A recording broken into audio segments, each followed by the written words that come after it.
Des ondes vocastes, les archives. Avant de s'appeler officiellement RTL2, le 7 mars 1995, la radio orientée pop-rock a eu bien d'autres vies, Aventure FM, Maximum, puis M40 et RTL1. Aujourd'hui, RTL2, c'est une station de radio nationale disposant de 17 antennes locales. Hervé Marché du site Transistor est là pour nous raconter l'histoire de RTL2. Oui, et je vous propose de surtout revenir sur la naissance chaotique de la radio et ses premières années qui ont été assez instables au niveau programmation. On va tout d'abord revenir à la fin de l'année 1994. À l'époque, le réseau M40 stagne autour des 2 points d'audience, malgré ses 3 années d'existence, ses 80 fréquences et ses formats successifs. On a eu un format 100% nouveauté au départ, avec beaucoup d'animation, puis ensuite ça a été les tubes des années 90, avec assez peu de paroles. Alors ce qu'il faut dire, c'est que M40, c'était la fusion entre Metropolis et Maximum. L'idée de départ de M40, c'est-à-dire une radio plutôt positionnée sur les nouveaux talents et la scène musicale française, n'a pas pris auprès forcément des auditeurs de Maximum et ensuite auprès du grand public susceptible de s'intéresser à tout ça. Et son propriétaire, c'était c'était un géant espagnol, c'est ça? Oui, le géant des médias espagnols, Prisa. Grand groupe médiatique, presse, radio, et donc en 94, il cherche à se retirer du marché radiophonique français suite à l'échec de l'expérience M40. Il cherche donc à mettre en vente ses parts, les parts qu'il détient dans M40, et à retirer son équipe dirigeante. La compagnie luxembourgeoise de télédiffusion, la CLT, déjà propriétaire à 100% de RTL et Fun Radio, souhaite alors prendre le contrôle total du réseau pour le transformer. Mais le Conseil supérieur de l'audiovisuel, le CSA, refuse l'opération le 6 janvier 95 à une forte majorité, au motif de la défense du pluralisme. Alors c'est-à-dire quoi ça? C'est pas une question de loi anti-concentration? Alors justement, la loi anti-concentration venait d'être assouplie suite à la loi Carignon en 94. Donc les grands groupes radiophoniques pouvaient détenir un 3e réseau, mais pas de participation majoritaire dans ce réseau. Donc, là, quand on parle de pluralisme, c'est justement ça en fait. Voilà.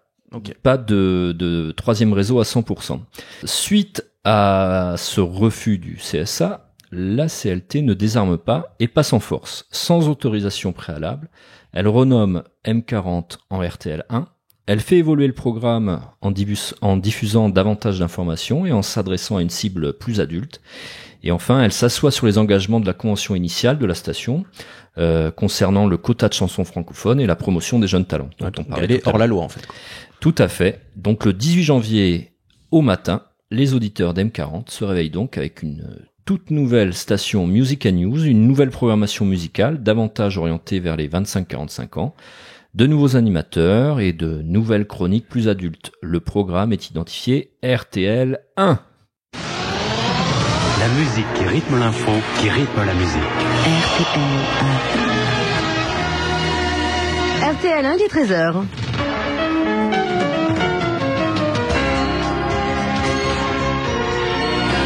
Le flash, Laurence Jossando. Bonjour Laurence. RTL 5, 4, 3, 2, 1. RTL 1. 11h.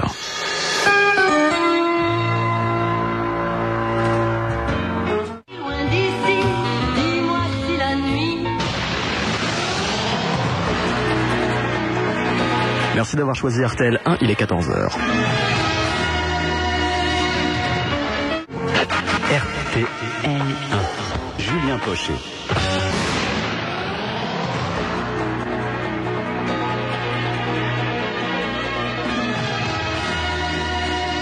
RTL 1.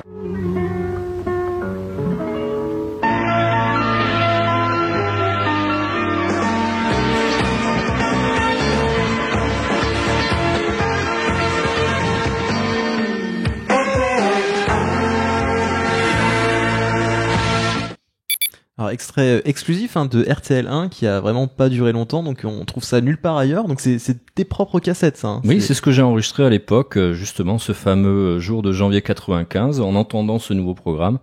J'ai enregistré tout ça, mais tout ce qu'on vient d'entendre là, ça ne va pas durer. car dès le lendemain, le CSA met en demeure la radio forcément de revenir à son ancienne appellation sous 48 heures et puis de revenir aussi à son ancien programme bien sûr.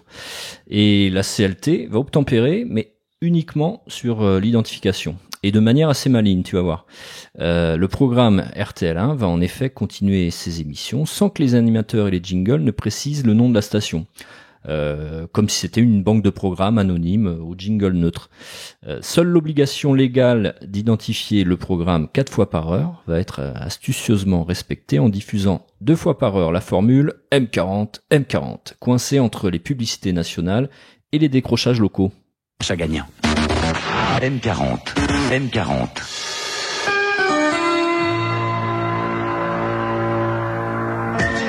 C'est vrai qu'on retrouve le même indicatif sonore, c'est juste 2 fois M40, sans Voilà. rien d'autre comme habillage. Exactement. Enfin, c'est fou ça quand même. Et cette situation ubuesque va perdurer durant quelques semaines jusqu'au 7 mars 1995. Car après un long bras de fer, le CSA autorise finalement le changement de nom de M40 en RTL 2, car RTL1 était jugé trop proche de la marque Europe 1. Oui, Et c'est pas très logique non plus qu'on a RTL et RTL1. Bon, oui. Et le CSA valide également l'augmentation de la participation de la CLT au capital de la radio jusqu'à 48,5%, mais il n'autorise pas le contrôle total à 100%. Alors ok, ça c'est pour la question financière, mais niveau des programmes, que veut le CSA? Le CSA autorise l'évolution du programme vers davantage d'informations, mais RTL2 doit conserver l'obligation de mettre en avant les jeunes talents musicaux francophones. Ce 7 mars, voici donc comment l'information est annoncée à l'antenne après 19h30 en fin de journal. Voilà, et enfin depuis aujourd'hui 16h, nous sommes officiellement sur la bande FM. Le CSA a autorisé notre nom, RTL2, et nos programmes. Après plus d'un an de négociations, nous étions anciennement M40, puis RTL1, nous sommes désormais RTL2. Notre spécificité, eh bien c'est impossible à résumer en quelques mots. Nous nous efforcerons en tout cas de ne pas vous décevoir. Merci Valérie.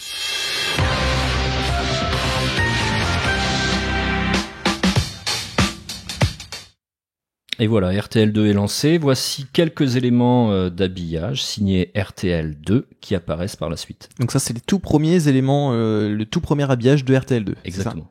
La musique qui rythme l'info, qui rythme la musique. RTL2.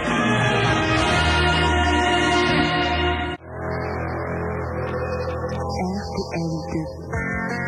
La musique. RTL qui rythme l'info, qui rythme la musique. RTL2.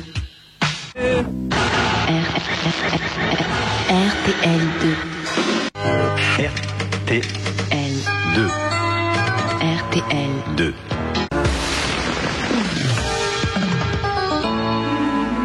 RTL2. La musique qui rythme le week-end. Et côté musique, la programmation est très large. Alors, on entend du pop, du rock, de la variété française, du rap, du reggae, de la soul, et beaucoup de disco en soirée. 20h minuit, que du disco. RTL2. La machine à remonter le disco est en marche. RTL2. Toute la musique des années disco. RTL2. Et comme vous l'avez entendu, l'info rythme la musique, c'est la signature qu'on entend dans les jingles. On retrouve donc des flashs d'informations toutes les heures et des rubriques très variées à la demi sur l'économie, la conso, le sport, le cinéma, etc. En fin de journée, on a rendez-vous avec des talk-shows recevant des artistes. Alors dans les premiers mois, ce sera l'animatrice et chanteuse Caroline Loeb, c'est la Watt, qui jouera l'intervieweuse. Et moi j'ai souvenir qu'il y avait Charlie et Lulu, c'est ça après Et par la suite, effectivement, dès la rentrée de septembre, dès septembre 95, elle sera remplacée par Charlie et Lulu sur un ton beaucoup plus potache. Et tu as un extrait de ça? Oui, T'en as on réussi a à... une promo de l'émission. Charlie et Lulu, 18h, 19h tous les soirs sur RTL2. Retrouvez Charlie et Lulu tous les jours à un nouvel horaire. Lulu, quelle heure 19h, 20h comme avant. Non, maintenant c'est à 18h jusqu'à... Ah oui, alors maintenant c'est de 7h à 8h. Non, maintenant c'est de 18h à... Bah, 20h. Non, 19h, 18h, 19h, car ça a changé d'horaire. Ah oui, c'est les horaires d'été qui changent. Non, ça n'a rien à voir. Mais voilà, maintenant, vous retrouvez Charlie et Lulu tous les jours de 18h à 1. Et la cantine, c'est à 10h. Charlie et Lulu, le retour, lundi, 18h, sur RTL2. Alors pourquoi le retour? Je pense qu'ils ont démarré l'émission durant l'été, en fait. D'accord, C'est ok. souvenir très lointain, mais je crois que c'est ça la raison.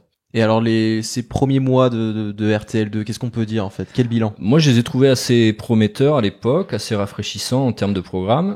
Malheureusement, les résultats n'étaient pas à la hauteur niveau audience, car RTL2 était toujours moins écouté que M40 à la fin. Donc en dessous des deux points d'audience. Ouais, on était même à 1 point d'audience, ouais. Le public, clairement, n'adhère pas au concept. La formule est donc régulièrement retravaillée jusqu'en 97 et s'en suivent donc toute une série de signatures et slogans qui changent tous les 3 mois et une évolution régulière de la promesse musicale tous les 6 mois environ. Premier slogan en mars 95, c'était donc la musique qui rythme l'info, qui rythme la musique. Il sera rapidement remplacé par la musique qui rythme la vie en septembre 95 pour illustrer un recentrage sur un programme plus musical avec moins d'infos et plus du tout de chroniques.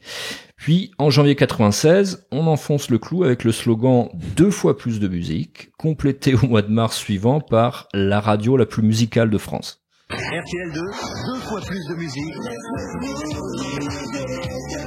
fois plus de tubes. RTL2, la radio la plus musicale de France. Donc, vous l'avez entendu, la playlist à l'époque est encore très variée et contemporaine, avec de l'imagination, du réciproque, du coolio pour ceux qui s'en souviennent. Mais ça ne va pas durer car en septembre 1996, la radio prend un virage musical plus gold avec des tonalités plus pop et soft rock. Les émissions disco sont donc arrêtées, le rap et les sonorités électropop sont sortis de la playlist et la part des nouveaux talents français est réduite. La signature de la radio devient à l'époque « Écoutez vos envies ». Ah ouais, bon, c'est bizarre. Oui, c'est pas très parlant. Et ce positionnement gold porte ses fruits tout de même, puisque l'audience décolle enfin au-dessus des 2,5 points. Nouvelle évolution en janvier 97 avec un nouveau logo, celui qu'on connaît d'ailleurs toujours aujourd'hui, et un nouveau slogan, la musique star. La radio s'installe alors au-dessus des 3 points d'audience.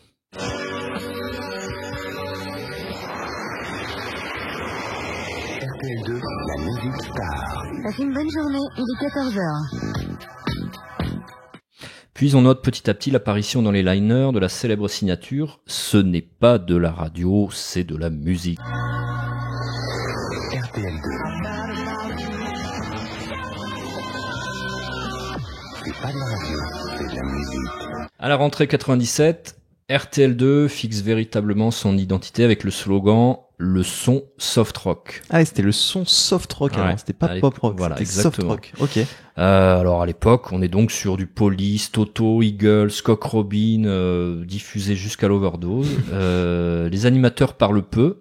Alors pour moi, c'est clairement la période la moins passionnante de la station, mais c'est à partir de là que l'audience décolle véritablement. Ça c'est fou ça. RTL2, le son soft rock.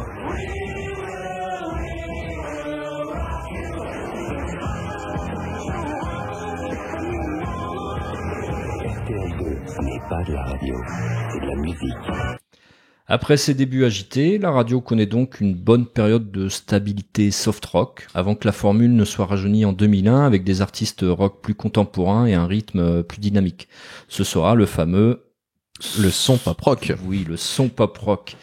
La suite de l'histoire, vous la connaissez, car depuis les fondamentaux de RTL2... Ça n'a pas bougé en fait. Voilà, c'est un peu toujours la même chose. Les recettes imaginées il y a 20 ans sont toujours en place et les différents repères sonores n'évoluent que par petites touches.